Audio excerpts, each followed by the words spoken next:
हाल ही में फेमस हो रहे इन लोगों की ये रियलिटी आपने एक्सपेक्ट भी नहीं की होगी। आप जो रोजमर्रा की चीजें यूज करते हो, इन चीजों को माइक्रोस्कोप में देखने के बाद आप इन्हें यूज करना ही बंद करने वाले हो। कैसे ये मेंढक आईफिल टावर से भी ऊंचा जंप कर सकता है?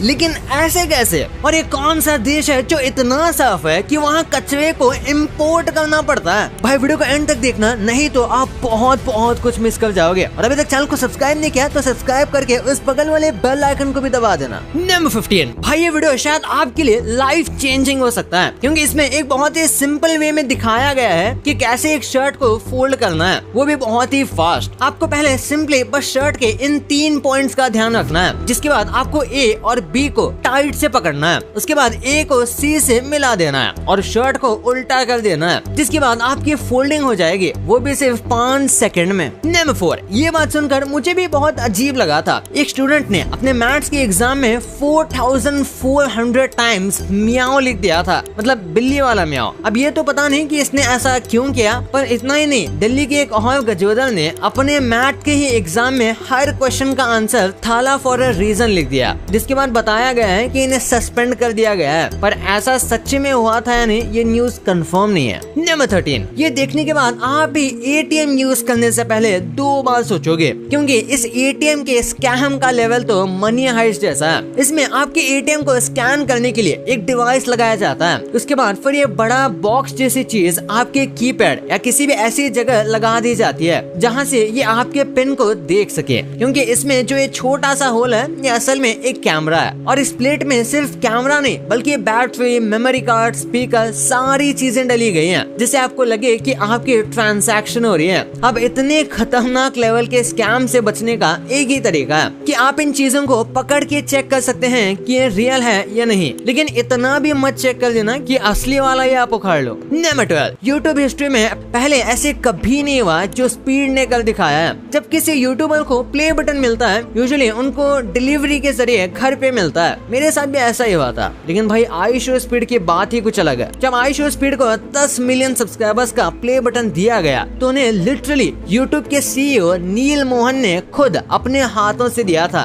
पर फनी बात तो यह है कि ये 10 मिलियन का प्ले बटन उन्हें 30 मिलियन पहुंचने के बाद मिला। नंबर 11, ये जो आप ऑरेंज फ्लेवर के टिक टैक्स खाते हो, ये यूएसए में अलग हैं और यूरोप में अलग, जैसे कि आप इस इमेज में देख सकते हो। लेकिन ऐसा क्यों, जबकि फ्लेवर तो दोनों की सेम है? असल में इसके पीछे काफी इंटरेस्टिंग वजह है। यूरोप के लॉ में वैसे तो ऑरेंज डाई का यूज कर सकते हैं, लेकिन उसके लिए आपको डिस्क्लेमर डालना होगा कि इससे बच्चों पर थोड़ा फर्क पड़ता है, और इसी डिस्क्लेमर से बचने के लिए टिक टैक ने बॉक्स को ही ऑरेंज कर दिया, जबकि अंदर के ये मिंट्स को व्हाइट रहने दिया। गजब आइडिया है भाई। नंबर 10, अगर आपके पास भी कोई बिल्ला या बिल्ली है, या आप मेल या फीमेल बिल्ली में फर्क पता लगाना चाहते हो, तो इसके लिए ये काफी सिंपल ट्रिक है। Male cats normally female cat से बड़े होते हैं। इतना ही नहीं, फीमेल कैट्स की टेल मेल कैट से छोटी होती है, क्योंकि बॉडी बड़ी है तो ऑब्वियसली टेल भी बड़ी होगी, क्योंकि कैट्स की टेल उनकी स्पाइन का ही हिस्सा होती है, जो सेम मटेरियल जैसे डिस्क, नर्व्स और मसल से बनी होती है। नंबर 9, भाई अगर ये बायोपिक मूवी बनी तो शायद ये सबसे लेजेंडरी बायोपिक में से एक होगी। मैं बात कर रहा हूँ हाल ही में गुजरे हुए रतन टाटा जी की, जो टाटा ग्रुप के चेयरमैन थे, जिनके हम्बलनेस और डाउन टू अर्थ पर्सनालिटी की अनगिनत मिसालें हैं। और इन्हीं की लाइफ पर मूवी बनाने का डिसीजन लिया है जी मीडिया ने, जिस पर जल्द ही काम शुरू कर दिया जाएगा। वैसे आप किस एक्टर को रतन जी का रोल प्ले करते हुए देखना चाहते हो, मुझे कमेंट्स में जरूर बताना। नंबर 8, ये सुनकर आप भी शॉक हो जाओगे, स्वीडन दूसरे देशों से वेस्ट इंपोर्ट कर रहा है। हाँ, लेकिन ऐसा क्यों? ऐसा इसलिए क्योंकि बाकी दुनिया को गार्बेज से बहुत परेशानी है, लेकिन स्वीडन का रिसाइकलिंग सिस्टम इतना ज्यादा एफिशिएंट है कि वो अपने सारे वेस्ट से हीट और एनर्जी जनरेट कर लेता है, जो घरों और पावर हाउस को एनर्जी देता है, जिसके लिए बाहर से वेस्ट को इंपोर्ट करना पड़ता है। भाई अगर सिस्टम इतना ही अच्छा है तो मैं कहता हूँ कि इसे इंडिया में भी मेजर लेवल पे इम्प्लीमेंट करना चाहिए, क्योंकि इंडिया में स्पेशली वेस्ट की प्रॉब्लम बहुत ज्यादा है। अगर आप भी इस चीज से सहमत हैं तो कमेंट्स में हाँ ये चीज करनी चाहिए जरूर लिख देना। नंबर 7, ये चीज आपको दुनिया की किसी भी यूनिवर्सिटी में नहीं पढ़ाई जाएगी, क्योंकि पूरी दुनिया में फ्रॉग्स ऐसे अमेजिंग जानवर हैं जो आईफिल टावर से भी ऊंचा जंप मार सकते हैं, जबकि आईफिल टावर की ऊंचाई 312 मीटर है। पर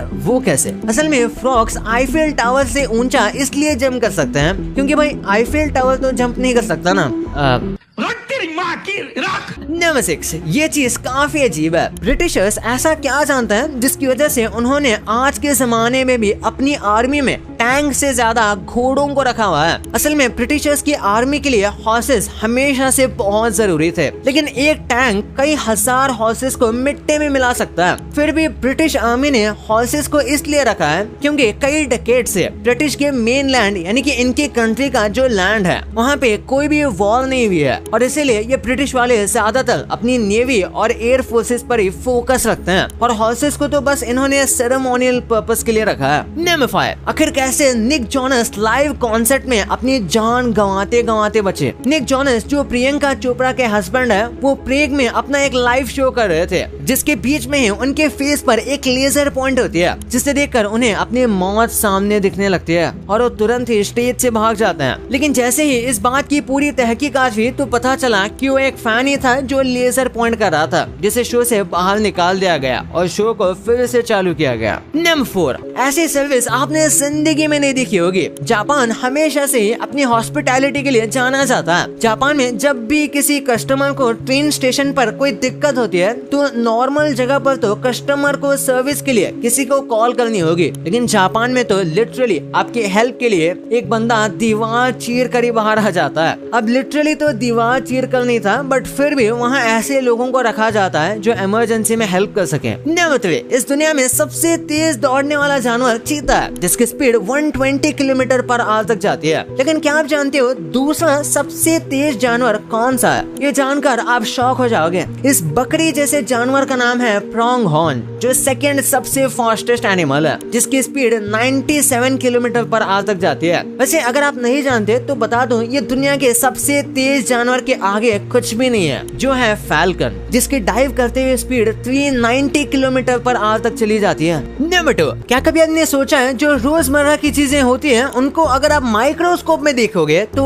कैसे लगेंगे? हमें नजर नहीं आता हमारे आसपास कई सारे जर्म्स मौजूद होते हैं। जैसे अगर आपके फेस पर माइक्रोस्कोप से फोकस किया जाए तो एटलीस्ट 1 करोड़ से भी ज्यादा माइक्रो ऑर्गेनिजम्स मौजूद होंगे। हालांकि ये किसी भी तरह से आपको हर्ट नहीं पहुंचाते, लेकिन माइक्रोस्कोप से देखने पर ऐसा लगेगा कि आपके फेस पर एक नई सिविलाइजेशन बसी हुई है। उसी तरह से हमारे टंग पर अगर माइक्रोस्कोप से फोकस किया जाए तो आपको देखकर लगेगा कि कई सारे रेड कलर के ब्लेड्स को इकट्ठा करके रख दिया गया है। हमारी टंग माइक्रो लेवल पर बहुत ज्यादा शार्प है। उसी तरह से अगर माइक्रोस्कोप से एक चींटी को देखा जाए तो आपको एलियन से ज्यादा डर चींटियों से लगने लगेगा, और अगर धागों को माइक्रोस्कोप के अंदर रखा जाए तो नजारे और भी ज्यादा डरावने हो जाते हैं, क्योंकि फिर हमें नजर आता है कि कैसे धागे छोटे छोटे धागों से मिलकर बने हैं। नंबर 1, अभिनव अरोरा का नाम तो आपने सुना ही होगा। ये मथुरा वृंदावन के रहने वाले हैं। ये मथुरा वृंदावन के रहने वाले तरुण अरोरा के बेटे हैं, और ये सोशल मीडिया पर अपनी भक्ति के लिए काफी मशहूर हैं। लेकिन ओनली देसी जो चैनल है, इनके 2 रीसेंट वीडियोस ने अभिनव की इमेज को सोशल मीडिया पर काफी खराब कर दिया है। उन दोनों वीडियोस में ओनली देसी की तरफ से ये एक्सप्लेन किया गया था कि अभिनव किस तरह से अपने पेरेंट्स की क्रूअल्टी का शिकार हैं, और किस तरह से तरुण अरोरा उन्हें एक बिजनेस प्रोडक्ट की तरह यूज कर रहे हैं। अभिनव पर जो भी एलिगेशंस लगे थे उनका जवाब देते हुए अभिनव ने ओनली देसी, श्वेताब गांगवर और बाकी 7 यूट्यूबर्स पर मथुरा पुलिस में केस करा दिया। हालांकि इंटरेस्टिंग फैक्ट तो ये भी है कि ओनली देसी और श्वेताब जैसे यूट्यूबर्स इंडिया में नहीं रहते, और अभिनव के साइड के किन पॉइंट्स को रखा जाएगा ये भी देखना काफी इंटरेस्टिंग होगा। हालांकि ऐसा पहली बार नहीं हुआ कि किसी संत के भक्ति पर सवाल उठाए गए हों। सोशल मीडिया पर रिसेंटली जया किशोरी अपने बैग के लिए काफी ज्यादा ट्रोल हुई थी, और वही दूसरी तरफ अनिरुद्धाचार्य को अक्सर उनके स्टेटमेंट्स के लिए ट्रोल किया जाता है। लेकिन इन दोनों की ट्रोलिंग और अभिनव की ट्रोलिंग में जमीन आसमान का फर्क है। जहां एक तरफ बाकी के दोनों संतों की काफी अच्छी फॉलोइंग है, वहीं दूसरी तरफ अभिनव पर सीरियस एलिगेशन लगने की वजह से उनके लिस्ट में फॉलोअर्स कम होते जा रहे हैं, और इन्हें ज्यादातर इंस्टाग्राम में इस बात पे ट्रोल किया जाता है कि ऐसे छोटे बच्चों को ये सब करने की बजाय अपने स्कूल में होना चाहिए। भाई ये तो आपको पता चल गया, पर क्या आपको ये पता था कि ये फेमस मूवीज के साइड कैरेक्टर्स आज क्या करते हैं? और जो आप कार्टून्स देखते हो इनके इतने डार्क थ्योरीज देखकर आपका इन्हें देखने का नजरिया ही बदल जाएगा। मिलिट्री वाले ये कौन सी चीज कर रहे हैं जो इन्होंने लिटरली निंजा हथौड़ी कार्टून से ली थी? वो क्या चीज है इस वीडियो में पता चल जाएगा। तो इस वीडियो को अभी जाके देखो, बहुत मजेदार है। और अभी तक चैनल को सब्सक्राइब नहीं किया तो चैनल को सब्सक्राइब करके उस बगल वाले बेल आइकन को दबाना मत भूलना। तो मिलते हैं अगले वीडियो में, तब तक के लिए बाय।